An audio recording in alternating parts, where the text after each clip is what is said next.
welcome to my channel. So, I know some of you are so excited to see our unboxing moment, or what I call the unboxing of the box.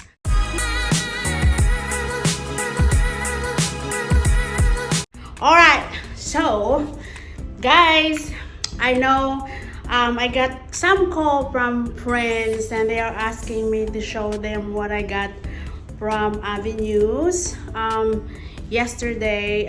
This is the story, actually, the story of that bag. We supposed to buy a Chanel bag, and that's what I have in my mind. So when we enter Chanel shop, they don't have those type of bags that I really wanted, and they have this they're showing me this colorful things like red and different types of design, a new collection that they have, and it didn't turn me on. So we decided to, like, you know, I decided to try to find in some other places like Prada. We went to Burberry, we went to Hermes, and we went to Gucci, where I want one design in Gucci, but it turns out that they don't have the color that I really like. Later on, I will tell you what really color I was looking from Chanel, from Gucci. So I end up getting this bag from Louis Vuitton. So when we are going to Hermes, and the line is like, maybe we are in number 10. So it's like a long line in Louis Vuitton too, and Fendi, Valentino, name it, in Dior. There's a lot of, you know, every shop. So in Avenues, phase 4 is where all these high-end brands are located. So name it, Tod's, everything, Rolex, Valentino, Gucci, Chanel, Fendi, Versace, what else? Dolce & Gabbana, everything that is on top brand, it's located on phase 4 in Avenues. So I know, guys, you're excited too, since the Chanel and the Gucci doesn't have the colors that I really like. End up getting this bag, but it's like my husband, and I know my husband is getting tired of, you know, like my husband is not that really shopping type person, and he's the type of, like, when we enter the shop, if he saw me touching something and if he's like, you like it, he gonna pay it. He don't he's not even thinking of he doesn't have patience when it comes in shopping. But we end up like maybe 3 hours of keep on bouncing back, going to Chanel and Louis Vuitton and Gucci. So since they don't have the color that I really like, I end up getting this. And some of my friends said I got a card holder, which is, this is not a card holder, it's I'll show it to you. That's why I'm unboxing it. So I know, guys, you are excited. So this is, I never opened it since we come home because I was too tired also, and my husband get a chance to sleep this. He said to my wonderful wife,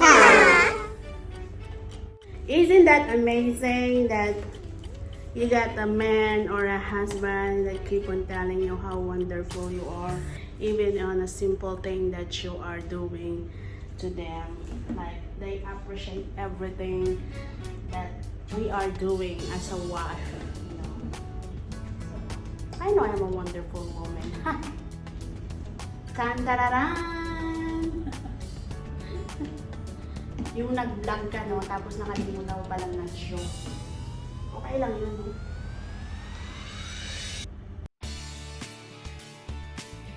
What is inside this box? Is it wallet? Is it card holder?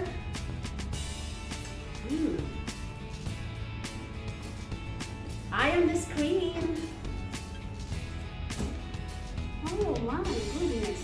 It's only a small piece. Maybe it's a card holder. Or maybe a wallet. Or maybe a phone case.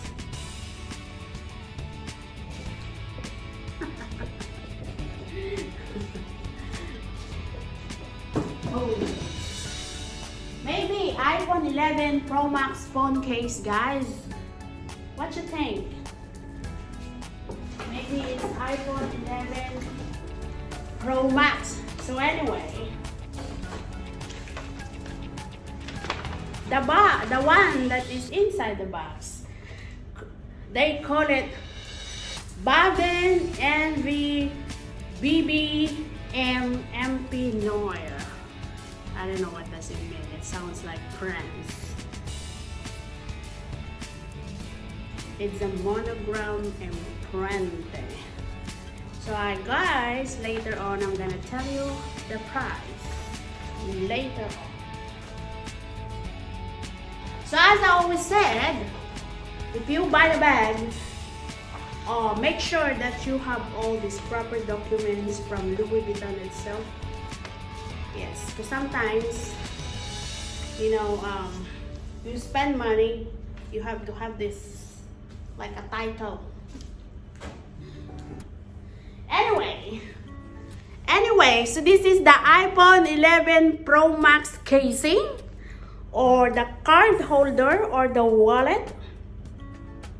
We'll see, or maybe perfume. Patingin ako ng buhok ko, guys. Bakit ganun yung gupit? Hindi siya pantay. Anyway, there you go. This is so beautiful. Beautiful? A beautiful piece. So nice, right?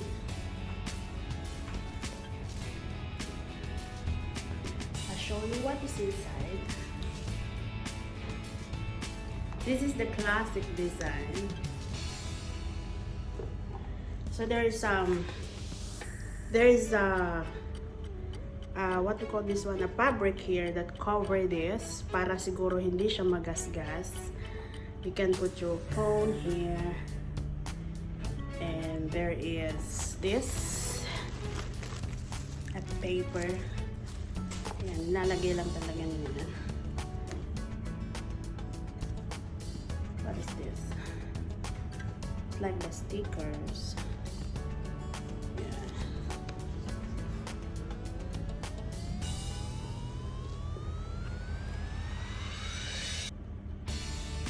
The price, but I'm not going to show you how much the price right now. So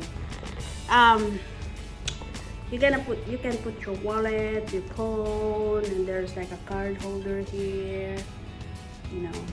So like when you go to the party, small party, you know, sometimes when we go to party, we don't bring all our stuff. We only bring some important things with us, like card, phone. So you can see there's a two, but this one you can make it like this. And you can make it slim. And the reason why I also like this because yung slim niya mahaba, and or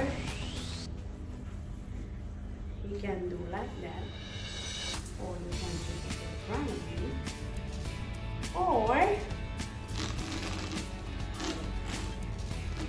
you can do like this, or a bag, or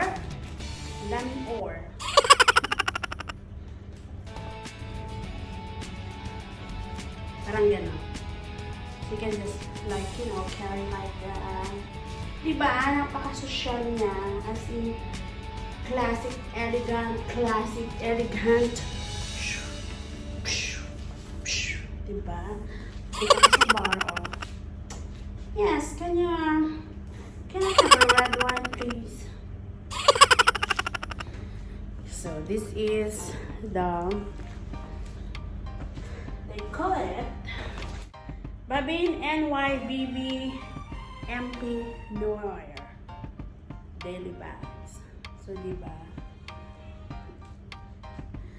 So, I know some of you want to know the price of these bags. I hope you can see, guys. Can you see that? It's 695 Kuwaiti dinar.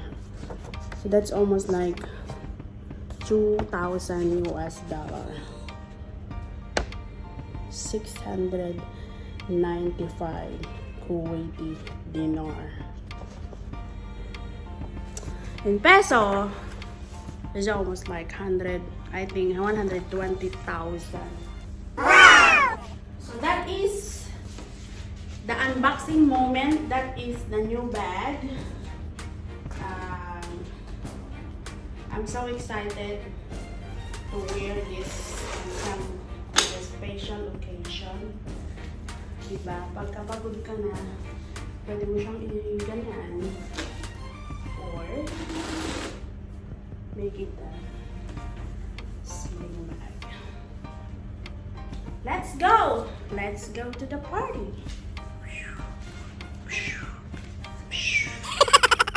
Oh, diba? Nice as in nice.